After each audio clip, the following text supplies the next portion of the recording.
కుజదోషం అనేది లేదు. ఇది బాగా గుర్తుపెట్టుకోండి. ఇద్దరికి చెప్పాను, ఇదే టాపిక్ మళ్ళీ వచ్చింది, మరి మళ్ళీ అదే ప్రశ్న అడుగుతున్నారు. కుజదోషం అనేది బాగా గుర్తుపెట్టుకోండి, రజస్వలాపూర్వమే వివాహం కొరకు చూసేది కుజదోషం. ఒకప్పుడు దరిద్రపు గొట్టు మొఘలుల యొక్క, దరిద్రపు వెధవలు మొఘలుల యొక్క పరిపాలన ఉన్నప్పుడు అష్టదరిద్రులైనటువంటి బ్రిటిష్ వాళ్ళు, అష్టదరిద్రులైన బ్రిటిష్ వాళ్ళు, దరిద్రపు మొఘలుల సామ్రాజ్యం ఉన్నటువంటి మనము ఆ సమయంలో సనాతనం ఉండేటువంటి పిల్లల్ని తీసుకువెళ్ళి వాళ్ళని మానభంగం చేసి చంపేతున్న సమయంలో వాళ్ళ పిల్లల్ని రజస్వలాపూర్వ వివాహమే, అంటే పిల్లవాడికి పెళ్లి చేస్తే ఓ పని అయిపోతుందని చెప్పేసి, అంటే వీళ్ళు రజస్వలైన దాన్ని పెళ్లి వాళ్ళు తీసుకెళ్ళి మానభంగం చేస్తారు. కాబట్టి వీళ్ళు మన ధర్మంలో ఏం చేశారంటే రజస్వలాపూర్వ వివాహం చేసేసుకుంటూ పని అయిపోతున్న భావనతో ఏమైనా చేశారు.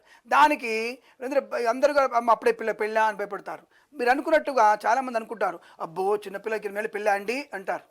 సో కాబట్టి చిన్నపిల్లకి పెళ్ళా అండి అన్నటువంటి వాళ్ళకి 8 ఏళ్ల అమ్మాయికి ఇప్పుడు చేసినటువంటి కొంతమంది దరిద్ర పెదవులు 8 ఏళ్ల పిల్లని తీసుకెళ్ళి 40 ఏళ్ల వాళ్ళకి కట్టబెడుతున్నారు. అలాంటి పెళ్ళి కాదండి.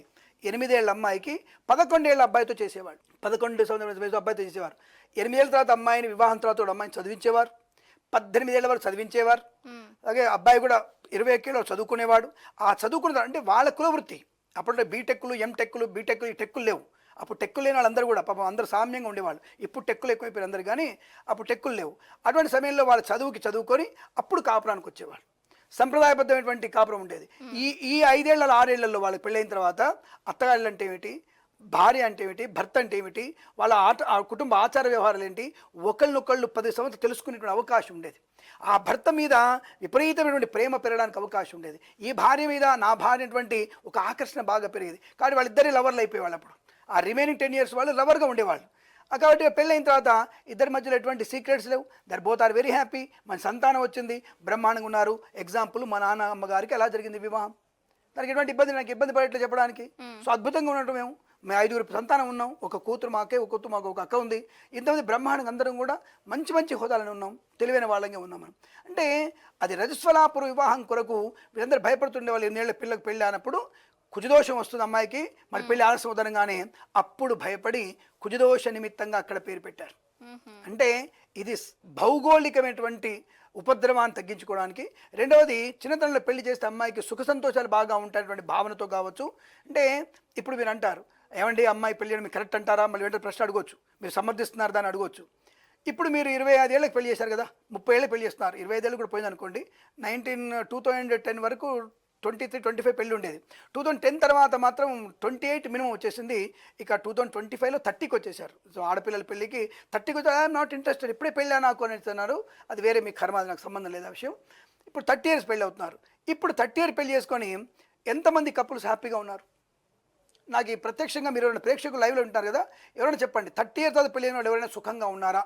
మోర్ దెన్ 30% ఉండొచ్చు, యాక్సెప్టెడ్. 30% తర్వాత ఎవరైనా హ్యాపీగా ఉన్నారా? నాకు ఎవరైనా ప్రేక్షకులు ఉంటే కామెంట్ చేయండి, నేను వెంటనే అడుగుతాను, ఆ విషయం చెప్తాను, దానికి సమాధానం. కాబట్టి ఎప్పుడూ హ్యాపీగా ఉండం మనం. కాబట్టి ఏదో రకమైనటువంటి భావోద్వేగాన్ని కంట్రోల్ చేసుకోవడానికి పెళ్ళి అనే కార్డు వేసుకోవడం కాదండి. మనం జీవిత భాగస్వామితో అనుబంధాన్ని, ఆనందాన్ని పెంచుకునే విషయంగా మనం డెవలప్ అవ్వడానికి సరైన సమయంలో పెళ్లి చేసుకోవాలి. సరైన సమయం దాటిపోతే నష్టం అని చెప్పడానికి కుజుడు చెప్పారు. ఇక నాలాంటి జ్యోతిష్కులు వచ్చేసారు.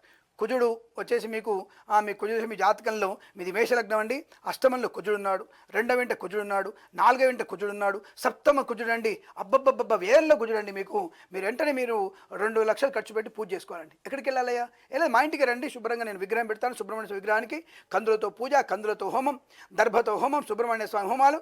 కుదోషం పూర్తి 2-3 రోజులు చేసిన తర్వాత ఓం భీం భీం ఫట్, మీది అయిపోయింది, మీ కుదోషం పోయింది, పెళ్లి చేసుకోండి.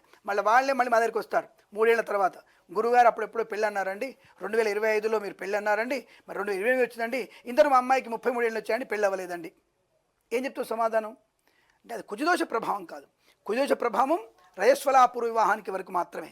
ఇప్పుడు మీకు చూడాల్సింది జన్మజాతకంలో అనేక గ్రహాల యొక్క ప్రభావాన్ని, సప్తమ స్థానాధిపతి శుక్రుడు ఎలా ఉన్నాడు, సహజ కలతగా ఎలా ఉన్నాడు, ఇవన్నీ అంచనా వేసి ముహూర్త సమయాన్ని, తల్లిదండ్రుల యొక్క పుణ్యబలాన్ని అన్నిటినీ అంచనా వేసి చెప్తేనే సరైనటువంటి పెళ్లి వివాహ సమయం వస్తుంది. వివాహ సమయం 21, 18, 21, 23, 25.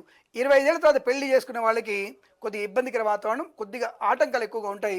28 తర్వాత పెళ్లి అనుకుంటే మాత్రం తప్పకుండా సెకండ్ హ్యాండ్ మొగుడు, సెకండ్ హ్యాండ్ భార్య వస్తుంది. ఇది గ్యారంటీ, గుర్తుపెట్టుకోండి. 28 ఇయర్స్ తర్వాత ఆఫ్టర్ మీరు you are not interested before 28 years, but you will get a second hand husband, second hand women. ఇది మాత్రం గ్యారంటీ. ఇదేదో నేను లైవ్లో చెప్తాను, అందుకే నేను రికార్డెడ్ చెప్పట్లేదు. లైవ్లో చెప్తే మీకు అర్థమవుతుంది. 28 ఏళ్ళ తర్వాత పెళ్ళి అనేది అనర్థదాయకము.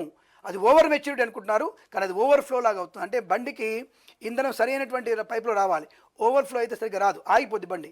ఇక్కడ కూడా 28 తర్వాత ఓవర్ మెచ్యూరిటీ అయిపోయి అది అమెరికా వెళ్ళి, రష్యా వెళ్ళి, I can speak different languages అంటూ మీరు చేసేటువంటి కొన్ని ఊహాత్మకమైనటువంటి జీవితాల్లో రియాలిటీ మర్చిపోతున్నారు. కాబట్టి before 25 years better for marriage. ఇది గుర్తుపెట్టుకోండి. దానికి ఎటువంటి కుజదోష సంబంధ నిమిత్తం లేదు. కాబట్టి మీరు ఆ విషయం గుర్తుపెట్టుకోండి. దీనికి పరిహారాలు ఉన్నాయి, మరొక ఎపిసోడ్లో మళ్ళీ పరిహారాలు చెప్పుకుని. ఇప్పటికే చాలా ఉపోద్ఘాతం ఎక్కువైంది.